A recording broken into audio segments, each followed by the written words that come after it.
Hello dear students. Let's see some more gate questions asked on character array and pointers.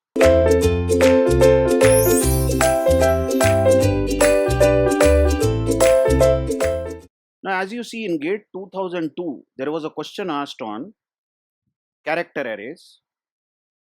We have been given a declaration which is a double dimension array. Name of the array is A, having 100 rows and 100 columns, and each element of A can hold one character. Okay, so 100 rows and 100 columns. Now you all know that we usually draw this double dimension array on paper like a matrix like this, which contains 1000 such rows, 1000 such rows and 1000 columns. But in the memory of the machine, we know that this 100 rows and 100 columns, that is 10,000 elements, will be stored byte after byte as shown over here. After all, memory is sequential array, sequential collection of bytes. They have further said that assume that main memory is byte addressable. What we mean by this is, whenever memory is byte addressable, then every byte of the memory has unique address. Every single byte has got separate address, is called byte addressable. And that the array is stored from memory address 0. So suppose this is the array, from here the array starts, then this address is 0, they are saying. This is the memory address I am showing, not the location number. I am showing the memory address. Okay. So next memory address will be 1. Okay. Next will be 2 and so on. And we know that every character will consume only 1 byte. Alright. Every character is going to consume 1 byte. So some character can be stored here, some can be stored here, some other character can be stored here. This is the array A given. And it has 10,000 elements, you see, 100 by 100. Now, please try to understand this address 0. All these are addresses. These which I am ticking are the memory addresses. Okay. Now, definitely, you know, there will be a location 99. Just check. This is memory address 99. And at the memory address 99, row 0 is going to end. Just check this. This is row 0, isn't it? Row 0 has 0, 1, 2, up to 99 elements. The single row has got 99 elements. That means it has got 100 elements, 0 to 99. 100 values can be stored, 100 characters can be stored here. So in the memory, address 0 to address 99 is going to be consumed by row 0. Obviously, row 1 will start at 100 and go up to 199. Correct? 100 to 199 is nothing but 100 elements. These elements are 100 in number. So this is A1. So where does second row begin? That is row number 2. Row number 2 begins from 200 and ends at 299. Correct? They are asking us, what is the address of this element? 40th row and 50th column. This is the question, and the options given are these. By the way, the answer is 4050. This is the correct answer. Okay, just check. Row number 2 starts at location 200. Row number 3 starts at location 300. I'll write on top now, and goes up to 399. So row number 10 will start at address 1000, because row 3 starts at 300. That is 3 into 100, isn't it? So row 10 will start at 1000. Row 20 will start at 2000. Obviously, row 40 will start, the address will be 4000. If you take this where I am pointing as row number 40, so 0 to 39 rows have already passed. Please try to understand. 0 to 39 rows have already passed, and we are at 40th row. And the address of where the begin address of 40th row is going to be 4000. but then they are asking us the address of the 50th column in that particular element. By the way, 50th column means, you try to understand, the column which literally has number 50, and that will be 50 bytes ahead, correct or not? So you will see that 4050 will be the address of A 4050. This is the correct answer. Okay. Now let's see a question asked in GATE 2008. Now this is a question asked on character array and pointers. Now watch, we have been given a two-dimensional array again. Okay. A is a two-dimensional array with 2 rows and 3 columns. So we may draw A like this. It has 2 rows and it has 3 columns. Correct? 0 to 1 row and 0, 1, 2. Correct? 2 rows and 3 columns. And the value stored, as you see, is in the row 0. In the row 0, we have stored ABC. And in the row 1, we have stored DEF. This is character array A. Okay, what do you know about two-dimensional array? Recall, what do you know? You know that name of the array itself gives you base address. Remember this about arrays, okay? Now we have been given one more array, B. It is also a two-dimensional array, right? So we can draw B like this. This is array A. We can draw B as follows. We can say B contains 3 rows and 2 columns. This is what we have. This is 0 to 2, that means 3 rows, and 0 to 1, that means 2 columns. And this is B. But we have not stored any values in B. Check that we have only declared B. We have not stored anything in B. Okay. Now all of you know that although this is drawn like a matrix, but in the memory, this two-dimensional array A will be stored in the sequence of bytes. So I'm just opening up and I'm showing the picture how it would be stored in the memory byte after byte. This is what we have. Okay. And this is the begin address of the array. Assume that begin address, just for easier sake, it is 0. So next byte will be 1, 2, 3, 4, 5. This is how A has been stored. Similarly, you can explain that B also is stored in a similar way. Just check. This B will be sequence of bytes, not like this matrix. In the memory, it will be sequence of bytes. And right now, we haven't stored any values. Let's say that this is the begin address of B. And the begin address, let's say, for simplicity, is 10. Next byte will be 11, then 12. Now you look. These are the two elements which constitute, these two elements are row 0. Next to two elements, these which I am marking, that is 12, 13, are going to be row 1, and 14, 15 going to be the address of last row. Okay. Now the next line. There is a character pointer P which is equal to asterisk B. Now asterisk B also gives begin address. Now just check. For a two-dimensional array, if you write only name of the array, what do you get? Yes, base address. Base address of array you get. Okay. And what if you write asterisk B? You still get base address of the array. Remember this, of a 2D array, of course.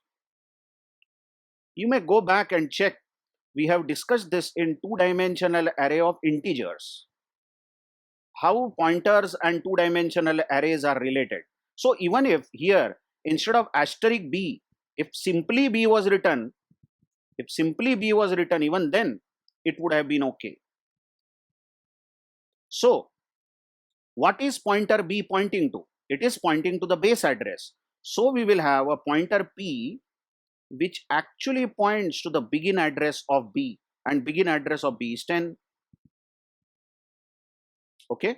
This is what we have. Now we run down this for loop, nested for loop, where I is going from 0 to 1 because less than 2 has been written, and j is going from 0 to 2 because less than 3 has been written. So I'll better make columns here, I and j, and I begins with 0 and inner loop also begins with 0. And you solve this line. This is in the bracket, what's written is p plus 2 into 0 because j is 0. So p plus 2 into 0 plus 0, that is p. This bracket evaluates to p, but before that asterisk has been written. So what we are having here is asterisk, just check p, because plus 2j and then plus I, this entire thing has got evaluated to 0. So we are left out with asterisk p, and asterisk p is nothing but value to which p points. That means this value which I am underlining, that means value stored in 0th row, 0th column. I hope you understand. This value I am talking. Begin address, that is start value of the two-dimensional array. And what should it become equal to? Aij. Check the right hand side, that is A00, and A00 is this element A. So A will be copied here. Just 1 or 2 repetitions and you will get to know what's happening. Okay.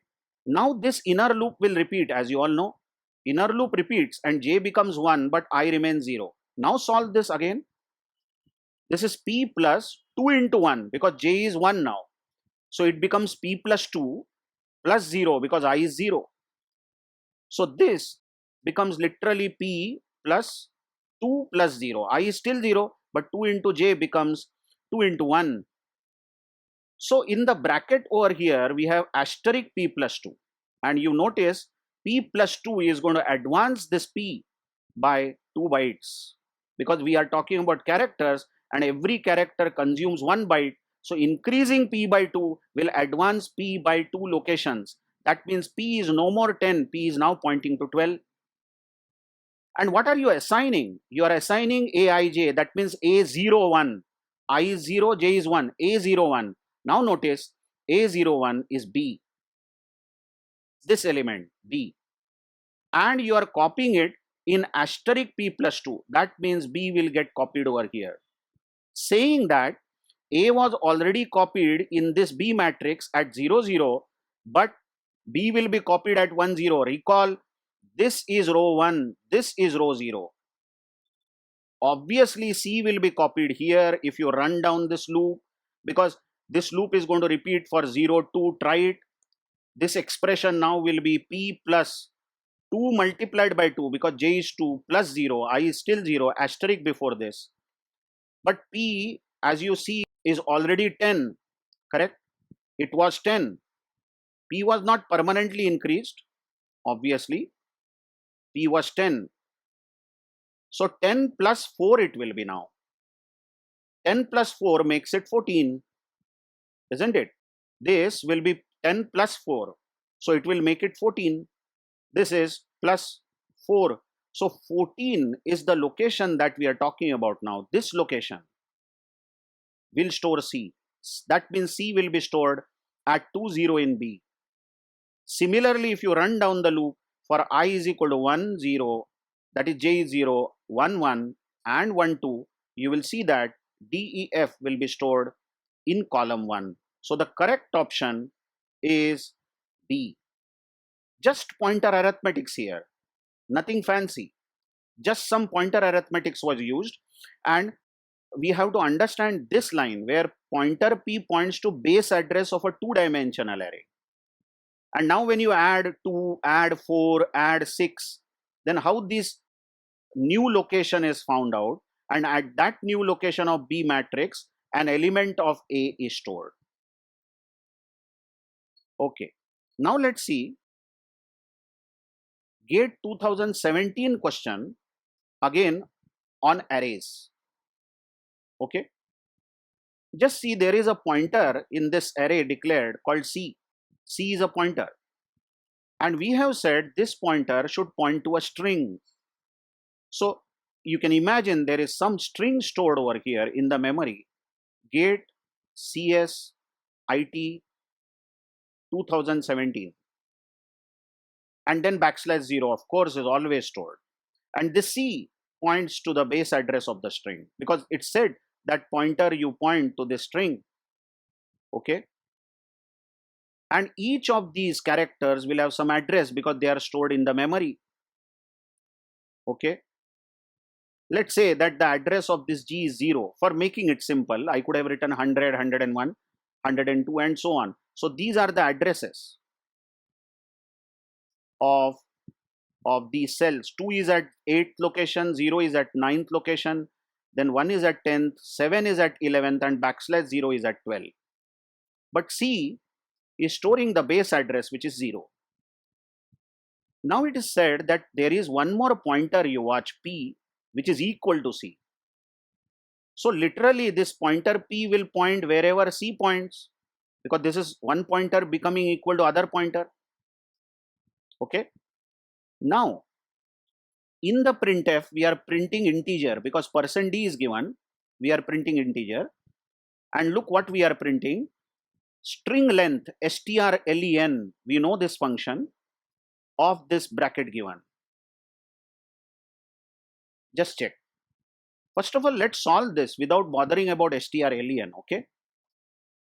What we are saying is C plus, so C is 0, base address plus 2p. I hope you have watched the earlier videos of two-dimensional array of integers and I said that p square bracket 2 is same as 2 square bracket p. So this is just for confusion they have given. Actually these two notations work the same way. So this is nothing but second element of p and second element of p is t. So this becomes character t minus this 6p is nothing but p6.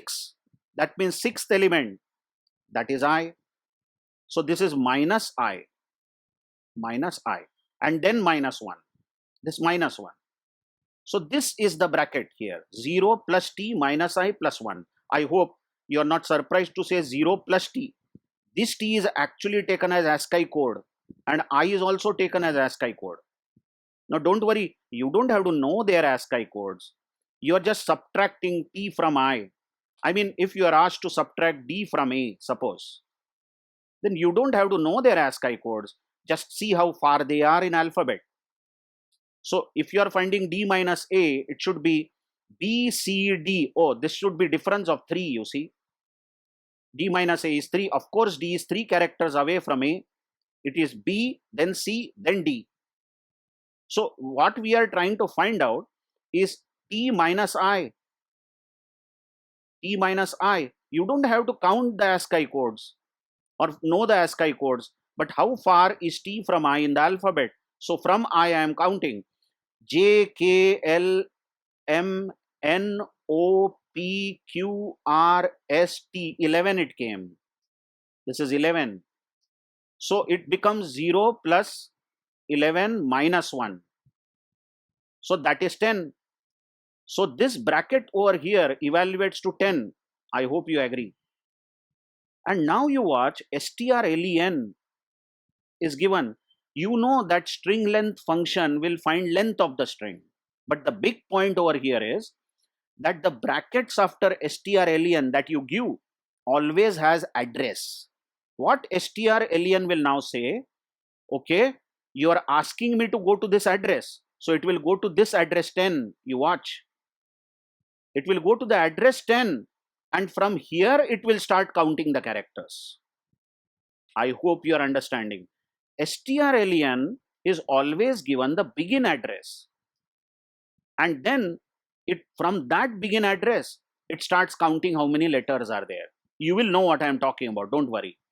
So from here, how many characters are there? 2 characters. Length is 2. Of course, backslash 0 is not counted by strlen. Then the output of this is going to be 2. The output of this program is going to be 2. Okay. Just see. Suppose this argument given, to strlen was only C. I'll rewrite it. strlen C. That's it. Now you know C is a pointer to the string. And I have told strlen Find the length of C. Actually, you know, this C is an address. Hello, everybody knows this. C is the address.